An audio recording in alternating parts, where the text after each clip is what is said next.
Divine Grace Igniter. ಪ್ರಭು ಕ್ರಿಸ್ತರಲ್ಲಿ ನನ್ನ ಒಲವಿನ ಸಹೋದರ ಸಹೋದರಿಯರೇ, ಇಂದು ನಾವು ತಪಸ್ಸು ಕಾಲದ 3ನೆಯ ಭಾನುವಾರದಲ್ಲಿದ್ದೇವೆ. ಆತ್ಮೇರೆ, ವಿಶ್ವವಿಖ್ಯಾತ ಪ್ರಭು ಯೇಸುವಿನ ಕಡೆಯ ಭೋಜನದ ಚಿತ್ರವನ್ನು ಬರೆದವರು ಲಿಯೋನಾರ್ಡ್ ಡಾ ವಿಂಚಿರವರು. ಈ ಚಿತ್ರವನ್ನು ಬರೆಯಲು ಲಿಯೋನಾರ್ಡ್ ಸುಮಾರು 3 ವರ್ಷಗಳ ಕಾಲ ತೆಗೆದುಕೊಂಡರು. 1495ರಲ್ಲಿ ಪ್ರಾರಂಭಿಸಿ 1498ರಲ್ಲಿ ಮುಕ್ತಾಯಗೊಳಿಸಿದರು. ಈ ಒಂದು ಚಿತ್ರವನ್ನು ಬರೆಯಲು 3 ವರ್ಷಗಳ ಕಾಲ ಬೇಕೇ ಎಂಬ ಪ್ರಶ್ನೆ ನಮ್ಮಲ್ಲಿ ಮೂಡಬಹುದು.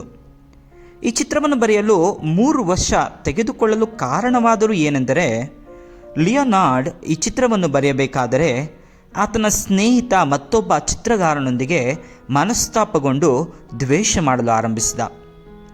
ಆ ವಿಚಾರವನ್ನೇ ಮನಸ್ಸಿನಲ್ಲಿ ಇಟ್ಟುಕೊಂಡಂತಹ ಲಿಯೋನಾರ್ಡ್ ಪ್ರಭುವಿನ ಭೋಜನದ ಚಿತ್ರವನ್ನು ಬರೆಯಬೇಕಾದರೆ ಇಸ್ಕರಿಯೋತ ಯೂದನ ಮುಖಚಿತ್ರವನ್ನು ಬರೆಯದೆ ಮನಸ್ತಾಪಗೊಂಡಿದ್ದ ತನ್ನ ಸ್ನೇಹಿತ ಚಿತ್ರಗಾರನಾದ ಮುಖವನ್ನು ಬರೆಯುತ್ತಾನೆ.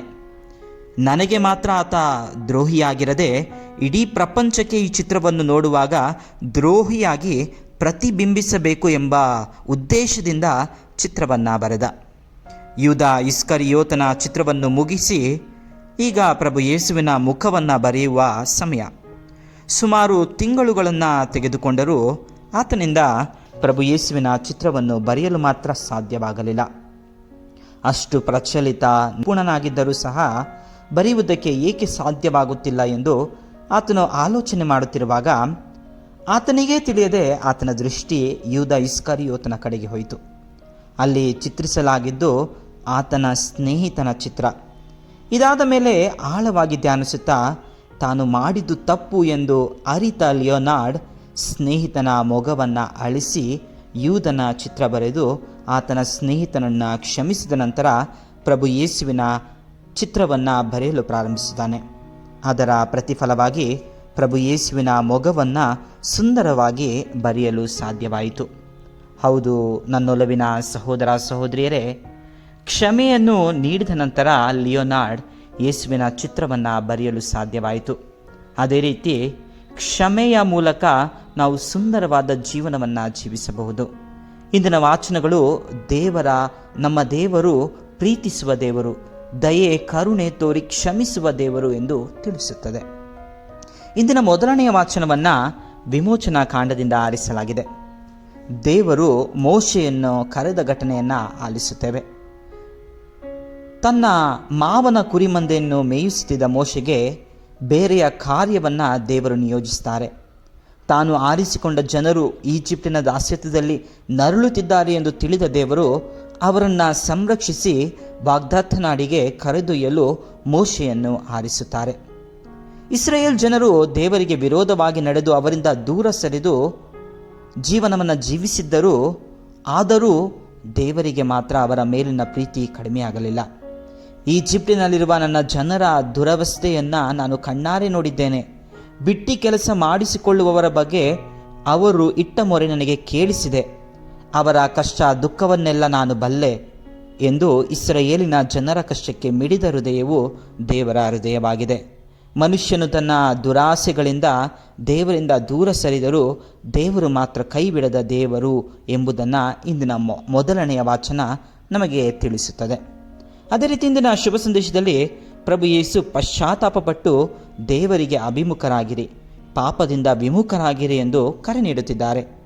ಬದಲಾವಣೆಗೊಳ್ಳದಿದ್ದರೆ ನೀವು ನಾಶವಾಗುವಿರಿ ಎಂದು ತಿಳಿಸುತ್ತಾರೆ. ಯಾವ ರೀತಿ ಜನರು ಬದಲಾವಣೆಗೊಳ್ಳದ ಕಾರಣ ವಿನಾಶಕ್ಕೆ ತುತ್ತಾದರೆಂದು 2 ಉದಾಹರಣೆಯ ಮೂಲಕ ತಿಳಿಸುತ್ತಾರೆ. ಮೊದಲನೇದಾಗಿ ಗಲಿಲಿಯಾದವರನ್ನು ಪಿಲಾತನು ಕೊಲ್ಲಿಸಿದ ವಿಷಯವನ್ನು ತಿಳಿಸುತ್ತಾರೆ. ಲೂಕನ ಶುಭ ಸಂದೇಶದಲ್ಲಿ ಈ ಘಟನೆಯ ಬಗ್ಗೆ ಲಿಖಿತವಾಗಿಲ್ಲ. ಆದರೆ ಇತಿಹಾಸಕಾರ ಜೋಸೆಫುಸ್ ರವರು ಈ ಘಟನೆಯ ಬಗ್ಗೆ ವಿವರಿಸಿ ಬರೆದಿದ್ದಾರೆ. ಮೊದಲನೆಯದಾಗಿ, ಪಿಲಾತನು ಸಮಾರ್ಯದವರು ಗೆಜರೀನ್ ಬೆಟ್ಟದ ಮೇಲೆ ಧಾರ್ಮಿಕ ಆಚರಣೆಯ ವಿಚಾರವಾಗಿ ಸಭೆ ಸೇರಿದ ಕಾರಣ ಸಭೆಗೆ ಸೇರಿದ ಎಲ್ಲರನ್ನ ಕೊಲ್ಲಿಸುತ್ತಾನೆ.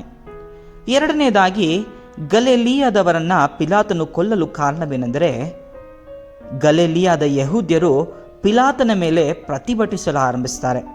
ಕಾರಣವೇನೆಂದರೆ, ಜೆರುಸಲೇಮ್ ದೇವಾಲಯದ ಹಣವನ್ನು ಉಪಯೋಗಿಸಿಕೊಂಡು ಅಲ್ಲಿ ಬರುವಂತಹ ಪ್ರವಾಸಿಗಳಿಗೆ ನೀರಿನ ಸೌಲಭ್ಯವನ್ನು ಒದಗಿಸಲು ಕಾಲುವೆಯನ್ನು ಕಟ್ಟುತ್ತಾನೆ. ಈ ಶಿಲೋವ ಎಂಬ ಸ್ಥಳದಲ್ಲಿ ಕಾಲುವೆಯನ್ನು ಕಟ್ಟುತ್ತಿರುವಾಗ ಗೋಪುರವು ಕುಸಿದು ಸುಮಾರು 18 ಜನ ಸ್ಥಳದಲ್ಲೇ ಮೃತಪಡುತ್ತಾರೆ.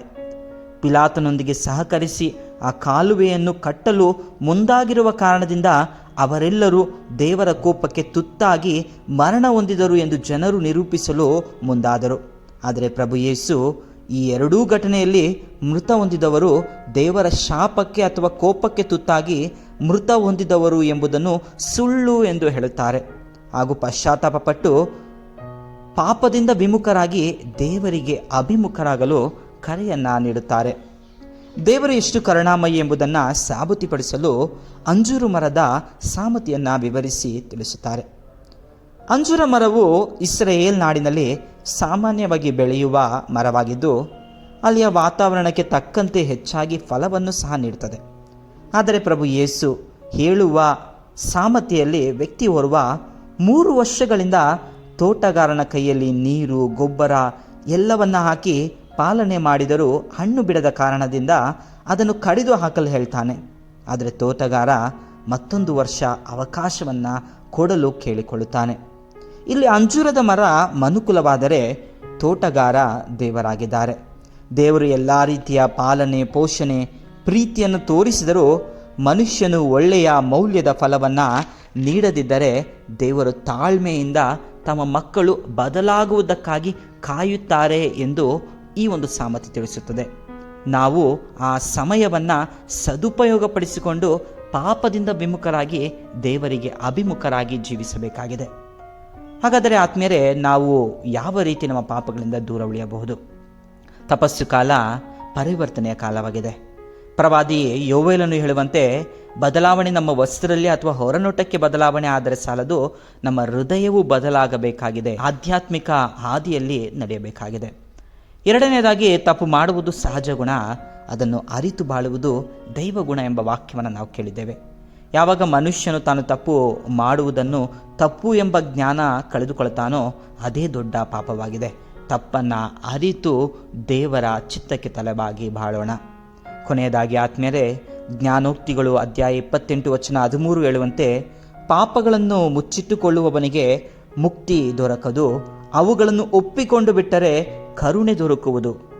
ಮೊದಲನೆಯ ವಾಚನ ಶುಭ ಸಂದೇಶದಲ್ಲಿ ಸುಂದರವಾಗಿ ದೇವರು ಕರುಣಾಮಯಿ ಎಂಬುದನ್ನು ನಾವು ಆಲಿಸಿದೆವು.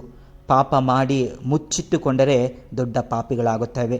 ಬದಲಿಗೆ ಒಪ್ಪಿಕೊಂಡು ದೇವರ ಕರುಣೆ ಮತ್ತು ಪ್ರೀತಿಯನ್ನು ಪಡೆಯೋಣ. ಆಮೆನ್.